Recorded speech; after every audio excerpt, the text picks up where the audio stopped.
మీ యొక్క బ్రెయిన్ని, మీ హృదయంగిని కంట్రోల్ చేస్తుందా? మీకు తెలియకుండా మీ బ్రెయిన్ని, మీ హృదయంగిని తన అదుపులో ఉంచుకుందా?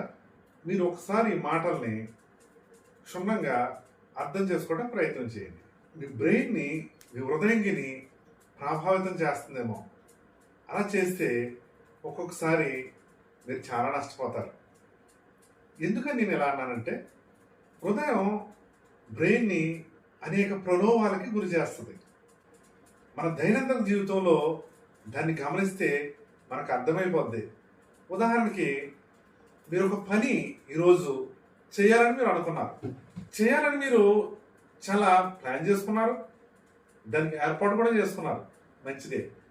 కానీ హృదయం ఏమంటుందంటే, ఈరోజు ఈ పని చేయకుండా ఉండడానికి ఏదో కారణం వెతుకుతుంది. వెతికి వర్షం ఉంది, లేదా ఎండ ఎక్కువ ఉంది, లేదా చలి ఎక్కువ ఉంది, ఈ మూడిట్లో ఏదో కలిగి ఉంటుంది వాతావరణం.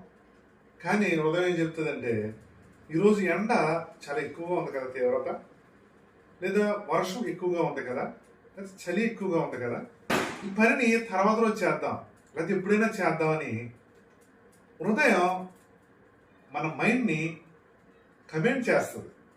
ఈ కారణంతో హృదయం మన బ్రెయిన్కి ఎక్స్ప్రెషన్ ఇచ్చేస్తుంది.